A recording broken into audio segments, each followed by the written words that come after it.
All right, what is going on, guys? Okay, we are back. And it is stage number 4 of the 2025 Dakar Rally. And what's the big deal about this stage? Well, stage 3, we already know. We already know about stage 2, the 48-hour chrono stage. Stage 3 got their first chance to stretch their legs. Santolino coming out on top on the Sherco. But it is time for stage 4. And stage 4 is the first leg of the marathon stage. So really quick, brief description on a marathon stage. Marathon stage is where teams, riders, go their separate ways. The riders are going to race out to a location, be quote unquote sequestered. In other words, no contact from the outside. They have a bivouac. They all sleep together. There's usually some war stories about some snoring and, smells and all sorts of stuff going on. But the big thing is that it's similar in a sense to the chrono stage, in where people will camp out in different areas and it's more just the competitors staying there and no team around. The marathon stage, everybody goes to the same location. So it's like if everybody was going to that first rest stop in a chrono stage. So for the marathon stage, they race out to a location. They're going to be spending the night there. They have to work within themselves to find either, it's their spare parts, it's getting their bike ready, it's freshening it up. They're allowed certain things they can do, certain amount of time they can spend on the bikes and working on it. So it's a really awesome stage. It kind of makes everybody part of the Malimoto group.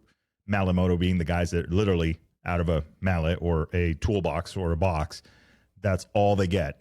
So it is very interesting to see how it works out. In past, it's like, okay, well, tires are swapped and wheels are swapped, and because this guy's leading and that guy's not. And so there's a lot of team effort that can go into that. And, someone that could capitalize from that could be like the Honda team. You've got 5 bikes to choose from versus the KTM group or the Austrian group that now only has 3 bikes to choose from and work together with. So there's a little bit going on there. The vehicles, Sebastian Loeb, that's a huge one departing the rally this year. Carlos Sainz also as well.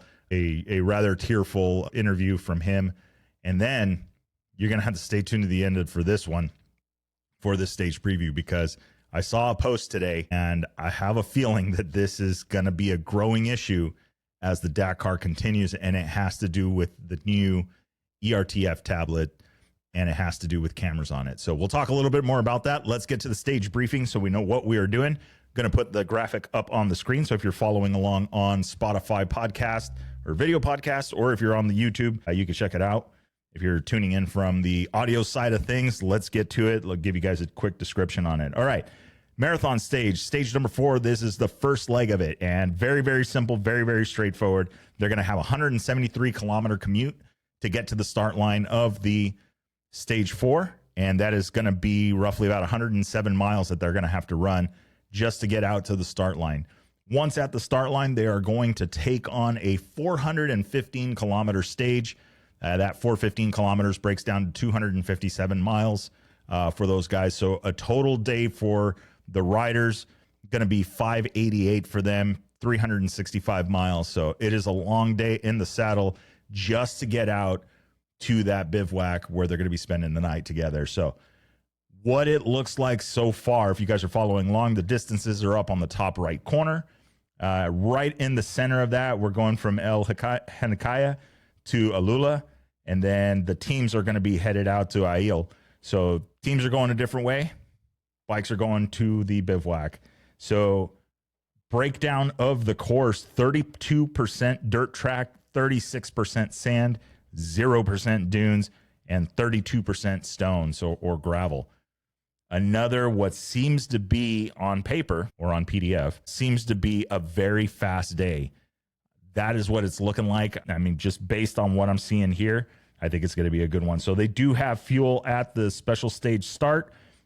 For those of you that are looking at the graphic and you're wondering, the transfer in and transfer out are usually like either a neutralization of sorts, and that's where they're getting onto, like, say, a highway. They're moving from one section to the next section. In there, it is marked. There is a section on the road book for this. It's part of the rally course and the fun and games. They will continue on. They will have a neutralization for fuel that's going to come at kilometer 248. And then from there, they're on their way all the way out to kilometer 415 to arrive in Alula. So down below dead center on the screen, you'll see the fuel ranges. First stint, they're going to have a 173 kilometer fuel range that they're going to need to accomplish. Once they get into the special stage, they're going to be at 248 to the next fuel. So 248 kilometers, that'll get them to their next fuel. And then they'll have final gas, which is going to be in the bivouac in Alula, going to be at 415 kilometers total. So the long day for these guys. It looks like the first bike will be departing the bivouac. Looks like at 5:15 in the morning, which would be 6:15 p.m. So that means the first bikes right now, as I record this, at 7:36 p.m., first bikes are already out on stage, headed to the start line. First bike is expected to leave the line at 7:50 p.m., or excuse me, 7:50 a.m. Saudi time, which would put it at 8:50 p.m., which is going to be a little over an hour from now as we record this. The FIA side of things, so FIA vehicles, FIA motorcycles, 7:35 a.m. So first vehicle will leave the bivouac at 8:35 p.m. here on the Pacific Coast, and they will take the stage tonight at 11:10 p.m. here on the West Coast, or 10:10 a.m. over in Saudi. So still getting started, still getting wrapped up. These guys are on their way. They're on the commute to work, so they got a little bit of time before they get there. So taking a look here, they are expecting, I'm going to look at at another graphic here. They are expecting the first bike to get through at, looks like the control opening is going to be at 12:09 a.m. or p.m. So 1 o'clock their time, which means 2 o'clock in the morning. They're expecting the first bike to finish at 2 o'clock in the morning here on the Pacific Coast. Then they're looking for the last bike, expected to be somewhere at around, it looks like 20. So that is going to put it at 21. So we're looking at close to 8 p.m. or 8 a.m. here on the Pacific Coast time. So we're on Pacific time. So very, very long day for these guys in the saddle. First car, which is interesting enough, first car is expected to finish at 2:38 p.m., which is going to put them right in the middle of the group of motorcycles. So we talked about this before. There are bikes. There is that intermingling. It could get a little bit hairy. They have a sentinel system on the ERTF unit that will warn them when there's a vehicle within proximity of them. So pretty interesting system.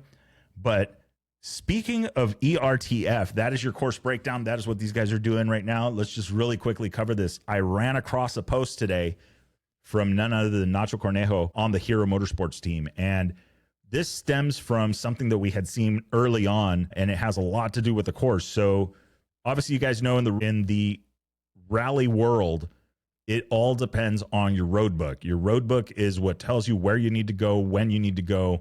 In other words, what kilometer you need to make that turn at, what kilometer, more importantly, is a danger. I've seen it time and again, dangers on a road book versus GPS tracks. A road book is almost always safer because you know when it's coming. If you've got your bearings straight, if you've got your kilometers on point, which usually they are because you've got a lot of checks and balances in road book navigation. When you're following a GPS track, even if it's marked on the GPS track, it's still no visual cue as to when that's coming exactly. So the road books do tend to be safer. Well, the problem is when the road book isn't working. This is the first year where they've gone all digital for the cars and bikes, and it is wreaking havoc. And I say that because early on and very first, they were making these guys use cameras to keep track of what the road book was doing. So this is really important. Why would they need cameras to keep track of the road book? And the word was that it is, if there's an issue with the road book, they could then verify it with the footage on the camera and then award time back. Well, based on the post that I saw, it looks like time is being given back, but it's not being given back to everybody. And then what happens where, in the case of like Mason Klein, where just in the first couple of stages, the camera broke on him. So what do you do then? The camera goes flying. Now you have no backup evidence. So this is maybe turning into a little bit of a stretch for using the electronic road book, and it's probably not the best showing for them, especially if they're having to rely on a camera to help with the checks and balances of it. It's unfortunate. It does put racer safety in jeopardy because you do have to follow along on the road book. You got to know where those safeties are. That's the most crucial part. It's one thing to get lost. You can follow tracks, especially if you're further back. But as people found out, like say, for instance, Daniel Sanders, even if you do have a working road book and you get lost, it is a definite challenge. Once your road book is not working, and I've seen this happen at multiple rallies, you try and tag along with somebody and follow along with them. Well, if they get lost, you get lost. So it is one of those things that it is very detrimental that the equipment has to function. You can train for certain things, your compass going out, your odometer going out. There's usually like a backup odometer. There's ways you can do this. But unfortunately, if you don't have the road book functioning, it's going to be a really long day. And it sounds like competitors are already finding out. So I don't know. What do you guys think? What would be the checks and balances? Leave it in the comments. I mean, this is kind of a big development, and we're only 4 stages in. We've got 12 to go. So we're just now crossing over to the 3rd mark. We're 25% done with the rally with 3 stages under their belt. What do you think is going to happen? Is this going to continue to grow? Is this going to continue to be an issue? Or are they going to change something up? Are they going to make everybody go back to paper? Because they weren't planning on it, I'm sure. And I'm sure KTM and all of these guys had the roadbook templates and what they needed to do to modify their machines long before. So I don't know. It'll be interesting to see. What do you think? Should they go back to paper, finish out the rally? Should they continue on this? Because I got a feeling that it's going to turn really spicy for them if these things continue to have these issues. So with that being said, guys, it is time to go. It is time to wrap this one up. We will see you guys tomorrow morning for the results show, and have a good evening. So don't forget, like, share, subscribe, all of that fun stuff. You guys know what to do. I really appreciate all the follows and everything, everybody tuning in, the comments and all that stuff. We're working our way through them, getting ready, getting all those questions answered. And then also check it out. I'm going to start posting this stuff also over on the Chasing Waypoints website. If you guys want to follow the blog, I'm going to leave that link in the description for you guys to check it out. And we'll start posting some of these maps and timing stuff and things that we can share with you guys. So I hope you guys enjoy. We'll see you soon.